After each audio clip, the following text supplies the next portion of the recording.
Opa, tudo bom? Se você não me conhece, meu nome é Amanda e se você já me conhece, bem-vindo de volta ao meu canal. A resenha de hoje vai ser sobre um livro que você só vai entender realmente o que foi a Segunda Guerra Mundial depois que você lê, que é A Guerra Não Tem Rosto de Mulher, da Svetlana Alexievich. Esse livro começou a ser escrito em 1978 e terminou de ser escrito em 2004.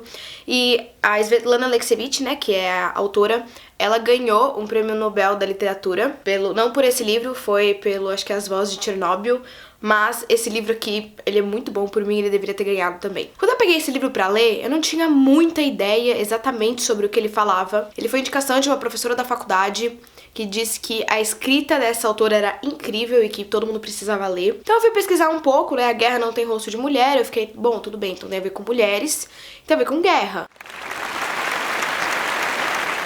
Bem sucintamente, assim, de um jeito bem resumido, esse livro conta a história de mulheres soviéticas durante a Segunda Guerra Mundial. Uma coisa que eu não esperava que ele fosse quando eu comprei esse livro e quando eu comecei a ler, foi que ele fosse um livro pesado, de conteúdo pesado. Na maior parte dele não é, mas tem alguns pontos específicos que sim, porque ele relata, e aí eu aviso isso como gatilho para as pessoas que vão ler esse livro terem isso em mente, que tem alguns momentos que fala de estupro e fala sobre a tortura Gestapo, que se você não sabe quem foi Gestapo, eles eram um serviço secreto da Alemanha nazista. Então, enfim, eles usavam a tortura como método para conseguir segredos, conseguir informações dos aliados e, enfim, também dos soviéticos. Inclusive, uma das mulheres foi sobrevivente da tortura Gestapo, ela conta um pouco como foi. E essa história sobre as mulheres é muito interessante porque no livro mesmo a autora conta que por muito tempo, não só a autora, mas as mulheres também que foram entrevistadas, contam que por muito tempo elas não puderam falar sobre guerra. Era errado, no final da guerra, as mulheres falarem que haviam participado da Segunda Guerra Mundial, que mulheres não deviam participar de guerra, que elas voltaram diferentes, que elas não se sentiam mulheres. E isso é muito importante ser registrado. E elas ficaram muito felizes de que depois de 30 anos alguém foi ouvir o lado delas da história. Eu digo mulheres porque na época que elas já eram mais velhas, já eram avós, mas muitas, quando entraram na guerra, entraram com 17 anos, 19 anos, algumas até com 16 anos. Pelo que eu entendi, para você poder entrar, você tinha que ser maior de 17 anos, que seria a maioridade deles na época, para você poder se alistar no exército, poder trabalhar na guerra, né? Enfim, poder servir o seu país. E muitas entravam com 16 anos quando começou, saíam com 22, 21, às vezes 20 anos, já com cabelos brancos por conta da guerra. As meninas, a maioria conta, né, que elas saíram da guerra já com cabelo branco. E eu não sei se vocês conseguem ter uma dimensão disso, porque eu tenho 19 anos. Algumas com 19 anos já estavam há 2 anos na guerra. Eu não sei se vocês têm essa dimensão. É como se eu, hoje, com a idade que eu tô, já tivesse 2 anos guerreando, quase 3, porque eu vou fazer 20 anos esse ano. Então é uma coisa surreal você conseguir ler e entender isso. Tem uma passagem do livro que eu vou ler aqui pra vocês, tá até marcado, é curtinho, tem três linhas, que a Svetlana conta sobre como que é o sentimento de matar pra uma mulher. Porque na guerra as pessoas têm que matar, inclusive mulheres. Mulheres têm que matar pessoas. E aí ela fala aqui, é ainda mais insuportável e angustiante matar, porque a mulher dá a vida, presenteia, carrega por muito tempo dentro de si, cria. Entendi que para as mulheres é mais difícil matar. Isso não quer dizer necessariamente que as mulheres não tinham ódio, né, que elas amavam todo mundo. Porque ao longo do livro a gente vai vendo como era dentro de uma mulher, na visão de uma mulher, o ódio e o amor na guerra. Muitas mulheres odiavam, sim, digo mulheres porque a visão é normalmente mulheres, acho que tem, enfim, pouca visão de homem aqui nesse livro, mas a visão é majoritariamente de mulheres, então por isso que eu estou falando de mulheres sentirem amor ou ódio durante a guerra. As mulheres sentiam ódio porque é relatado no livro que elas sentiam ódio, principalmente, por exemplo, dos nazistas. Elas falavam que os nazistas haviam dizimado famílias, matado o pai, matado a mãe, matado o irmão, matado a tia, matado a avó, matado todo mundo da família daquela mulher, e ela sentia ódio de qualquer nazista, qualquer alemão nazista, e gostaria de matar. Para algumas era difícil no começo matar, inclusive algumas nem mataram porque eu não sei se vocês sabem, isso é uma coisa que eu também aprendi nesse livro, que existe muito mais na guerra do que somente o soldado, ou somente o comandante. Eu já vou entrar nessa parte, vou só concluir o raciocínio de ódio e amor. Muitas sentiam ódio, assim como muitas sentiam amor. Inclusive amor, né, não a vontade de matar por nazistas, soldados nazistas. Como vocês me perguntam? Essa é uma ótima pergunta. Gente, se vocês acharem que eu tô estranha, o olho, o nariz, a voz, é porque a minha rinite atacou, então eu tô com uma crise de rinite no meio do vídeo. mas não vai dar pra parar de gravar agora. Voltando sobre o amor. Algumas das mulheres relatam que quando elas avançavam na guerra, né, então elas chegavam num lugar onde estava tomado por nazistas. Às vezes elas encontravam soldados nazistas, e os soldados não atacavam porque estavam em minoria, né, então eles capturavam, os soviéticos capturavam, e as mulheres às vezes dividiam comida com eles. As enfermeiras também, muitas enfermeiras retratadas nesse livro, tinham que cuidar deles. E algumas aceitavam cuidar de bom grado e tinha outras que não aceitavam cuidar. Elas não conseguiam sentir empatia. Essa é a palavra, empatia pelo soldado nazista. E essa dicotomia de ódio e amor durante a guerra é muito presente no livro e muito interessante de estudar, de ler, porque é algo que eu nunca tinha parado pra pensar. Lembra que eu comentei que a guerra não é só soldado? Né? Não é só o comandante, não é só a pessoa que atira. Então, eu vou listar aqui algumas das funções que participaram da guerra e que foram entrevistadas, né, pela Svetlana, sem ser somente, sei lá, soldado, sargento que luta, só isso, a pessoa que...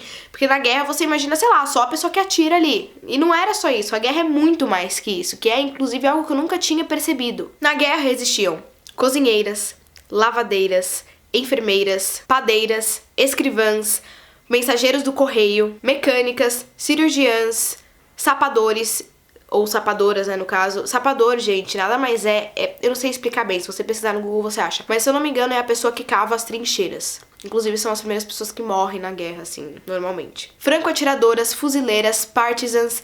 Partisan, eu também tive que pesquisar porque apareceu muito no livro, eu não sabia o que era. Partisan nada mais é que um membro da resistência, que também, enfim, além de membro da resistência também temos pilotos. E aí, uma ideia pra vocês terem de quem participava da guerra. Partisans e membros da resistência são exatamente isso. Membro da resistência não é tão parecido, mas é alguém que resiste, que pode ter sido torturado, um cidadão comum. Partisans são as pessoas que formam uma milícia, não são oficialmente do exército. Se vocês pesquisarem, vocês vão achar melhor a definição. Eu tô só pra vocês terem uma ideia. E partisans são aquelas pessoas que formam uma milícia, que não são oficialmente do exército, mas lutam com armas próprias, enfim, contra o exército invasor. Sim, gente, existiam lavadeiras. Inclusive, as lavadeiras tinham um trabalho horrível. A descrição de uma das lavadeiras aqui é muito... Ela conta que... Vocês imaginam, né? Que não tinha máquina de lavar na década de 40. Então, elas lavavam tudo na mão. E elas falavam que a mão ficava em praticamente carne viva por conta do que elas usavam, o produto que elas usavam pra limpar a roupa e de tanto esfregar. Um membro do correio, por exemplo, uma mensageira do correio, ela tinha que entregar as cartas, porque cartas eram muito presentes na guerra e também corriam muitos riscos. Você via muita coisa no campo de batalha. Então, é só pra gente ter uma noção maior, e esse livro traz isso pra gente, de que a guerra não é só tiro e morte e, enfim, o soldado lá atirando. Tem muito mais por trás. Tem a lavadeira, como eu falei, tem a cozinheira. Sim, gente, as pessoas deviam comer durante a guerra. E quem que fazia isso? As cozinheiras, que cozinhavam pra todo mundo comer. É muito legal ter essa visão da mulher na guerra, porque, eu não sei vocês, muita gente, óbvio, não todo mundo, mas muita gente imagina a guerra como sendo aquele negócio, nossa, luta, glória, morte, sangue. Vocês já pararam pra realmente entender como funcionava uma guerra? Porque aqui as mulheres contam nesse livro. Elas contam, por exemplo, que elas não menstruavam. Algumas não menstruavam durante a guerra. Parou de menstruar. Seja por estresse, seja pelos hormônios, ou seja pela falta de vitamina, porque quando você não tem, enfim, as vitaminas e os sais minerais que você precisa no corpo, você também para de menstruar. E assim também tem mulheres que menstruavam, o que era algo totalmente, assim, diferente na guerra pros homens, porque não estavam acostumados com sangue desse jeito. E contar isso, ver isso na guerra, é algo muito, muito, muito interessante e rico, porque eu nunca tinha parado pra pensar nisso. A guerra, na visão do homem, é muito idealizada. Aqui a guerra, na visão da mulher, é real. Delas passarem, enfim, dos soldados passarem 4, 5 dias sem comer, andando, sabe quantos quilômetros? Pra conseguir chegar num lugar, não ter comida, chegar num vilarejo e tá tudo dizimado. Então, essa história, principalmente no inverno, por exemplo, a gente tem essa ilustração da história contada por mulheres de como realmente era a guerra, que as pessoas morriam de fome, que as pessoas as mulheres fingiam ser mais velhas pra conseguir servir o país. A gente vê também que quando algum soldado soviético era capturado pela Gestapo, pelo exército nazista, e ele voltava, a União Soviética tratava ele como um traidor, porque ele não devia ter voltado, ele devia ter se matado. Tem uma passagem que eu inclusive marquei, que eu vou ler aqui pra vocês. Foi capturado perto de Smolensk. e sua obrigação era ter se matado com um tiro. O oficial soviético capturado não se entregava. Não tínhamos prisioneiros, tínhamos traidores. Meu marido voltou 7 anos depois. Eu e meu filho passamos 4 anos esperando que ele voltasse da guerra. Depois da vitória, mais 7 anos para que ele voltasse de Kolimá, do campo de trabalho. Esperamos 11 anos. Quando você era um traidor, você ia pro campo de trabalho, que nada mais era que praticamente um campo de concentração soviético, os gulags. Né? Enfim, eu não sei se vocês aprenderam isso. E porque a União Soviética tratava como traidor. Ser mulher na guerra era muito diferente de ser homem. Se um homem voltasse, isso é visto várias vezes ao longo do livro. Se um homem voltasse, por exemplo, sem uma perna, ele ia ser aclamado pela vitória. Ah, você lutou pela guerra, você serviu o seu país. Se uma mulher voltasse sem uma perna, inclusive esse era um medo muito grande das mulheres na guerra. Medo de perder uma perna. Elas preferiam às vezes morrer do que perder uma perna. Porque quando você mulher, perdeu a sua perna, seu destino meio que já tá selado ali. Nenhum homem vai querer uma mulher com a perna mutilada. Falas dela da década de 40. Então é diferente, tanto é que, lembra que eu comentei no começo do vídeo que as mulheres voltaram da guerra e elas não deviam falar sobre isso porque não era uma coisa muito legal se falar que foi pra guerra sendo mulher? Isso era coisa de homem. Se eu pudesse, eu ficaria horas falando sobre esse livro porque ele realmente é muito bom. E por ser muito bom, eu dei 4,5 estrelas. Eu só não dei 5 estrelas porque eu achei que deviam ter fotos pra ilustrar. Não tantas fotos, mas algumas fotos pra gente poder ter uma ideia de como era a mulher na guerra. E eu sei que tinham fotos, porque tem aqui uma fotógrafa, inclusive, que fala sobre isso. Mas eu achei que faltou isso. Ia ser muito importante se tivesse alguma ilustração de mulheres na guerra pra gente poder ter uma ideia. Porque, como sempre, a gente tem uma ideia, assim, algo idealizado, né? O conceito de guerra é idealizado pra gente. Então eu acho que deviam ter fotos. Se vocês ainda não entenderam como esse livro é bom, e tem que ler esse livro, leiam esse livro. Sério, esse livro é muito bom, vale muito a pena. A experiência de ler, de conhecer outro lado. Tanto é que eu fiz até marcações aqui, tem umas marcações muito boas. Eu vou ler só mais uma pra vocês, prometo, e aí eu encerro o vídeo. Chegou uma garota. Eu não sabia como cortar o cabelo dela. Tinha uns cabelos exuberantes, ondulados. O comandante passou no abrigo. Faça um corte de homem. Mas ela é mulher.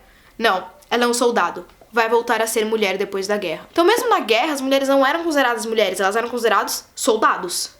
Depois da guerra, tudo bem voltar a ser mulher. Muitas mulheres diziam que não sabiam como usar vestido depois, porque elas só usavam calças. Então é isso, se você não me segue nas minhas redes sociais, elas vão estar aparecendo aqui do lado pra você me seguir.